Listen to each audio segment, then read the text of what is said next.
Hi, my name is Ray Brewer and this is my invention, the Wago box. The Wago box is a junction box. Unlike these screw terminal junction boxes, it's been designed to work with a range of push fit and cage clamp terminal blocks that are fitted into the box after the cables have been connected, and this has a number of very useful advantages. As you can see from this selection of screw terminal junction boxes, each is different in terms of the number and size of terminal in each box. That's because each box is designed for a specific job. Because the Wago terminals are independent, we can actually select the number and size of terminal to suit the job, which means the Wago box effectively replaces all these different boxes. Also, with these fixed terminal boxes, when we come to fit the cables, we have to cut and trim each core individually, as the distance to the terminal varies depending on which entry point we're using. Working within the confines of the box with multiple cables is very fiddly and time consuming, and when we fit the terminals for the Wago box we'll be working in free space, and you can see how much quicker and easier that is. Okay, let's now have a look at the terminals.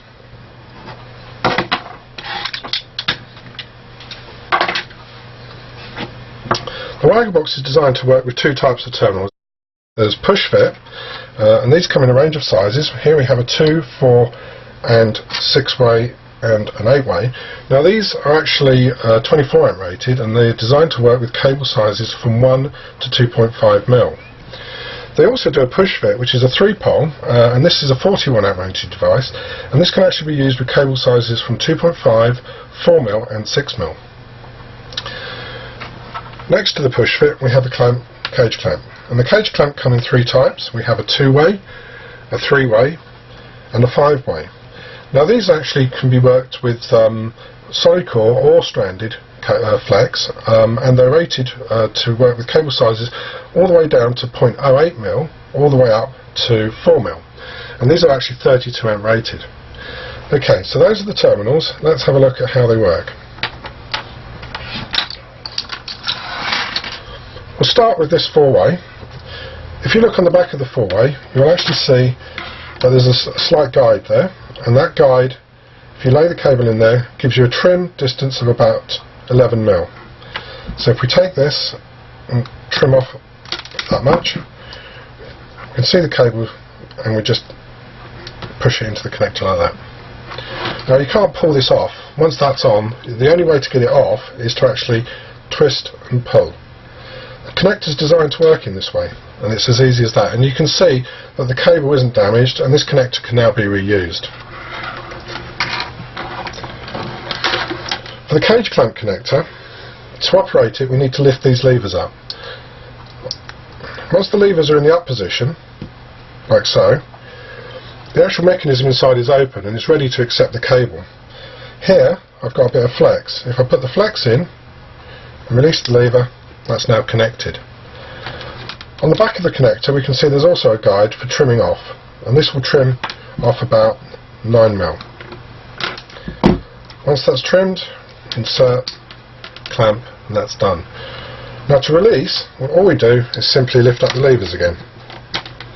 Once the levers are in the up position, the cables come out very easily. So that's the connectors. Now what I would like to show you is how we bring those connectors together with the box, and to do that I'm going to wire up 3 1.5 mil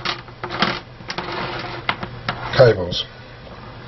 Now we'll connect the earths using a cage clamp connector, so I'll use a 3-pole. First. Second. Right. Now for the solid core neutrals and lives I'm going to use a 4-pole push wire.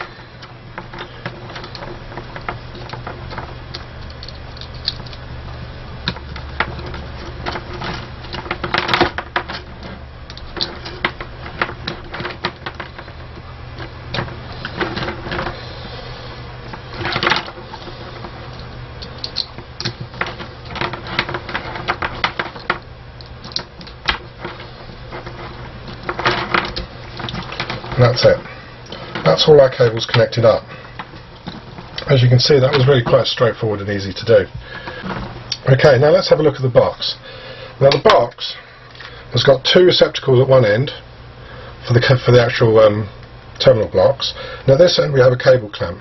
Now the cable clamp, when you get your box, has two grippers, and these can actually be removed and repositioned.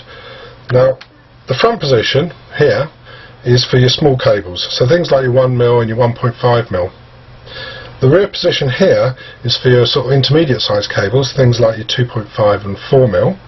And if you take the grippers out altogether, these slots can actually be used to grip things like 6mm and large flex. But as we're using 1.5mm here for this demonstration, I'll put these back in the front position. Now before I put the cables in, I just want to show you how the actual cable clamp can be flexed apart. Now what you need to do when you're putting your cables in is that to get the first few cables in, you need to just pull the box apart to make a gap, and then the first few cables will go in. Once those cables are in, the gripper will naturally stay open a little bit like that, and it makes putting the other cables in a lot easier. Don't try and force the cable past the gripper. Okay, so let's step one. We'll put in our connector blocks.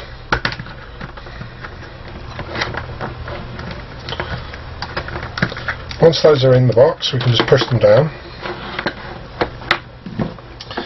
Now we pull the box apart and slide the first cables in. And then once those are in, we can put the other cables in very easily. Once those are in and everything's done, we just squeeze the box, bring the lid over and clamp shut.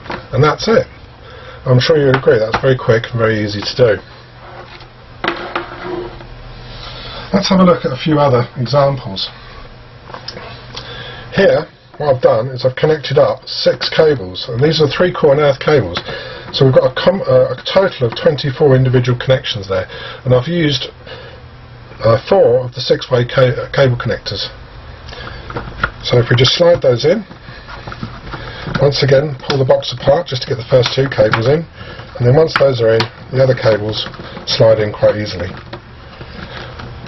Cables are all in, connectors are all in, squeeze the box, clamp the lid down, and that's it. So there you have 6 cables, 3-core and earth, 24 connections. The next example is for 6mm cable. Now the box will actually support up to 3 6mm. Once again, it's the same procedure.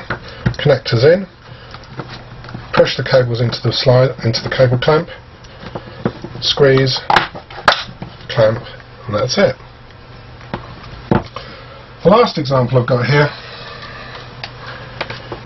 is one that's typically used with the Wago box, and that's a low voltage transformer. Here we've got a combination of solid core cable and flex, and we can put those into the box using the cage clamp and the push fit connectors. And as you can see, the box is quite small, so that will actually go through a spotlight hole very easily. And that's the Wago box. If you need any further information about the box, then you can email me at support@wagobox.com, or you can visit the website, which is www.wagobox.com. I hope you've found this video to be helpful, and thank you for watching.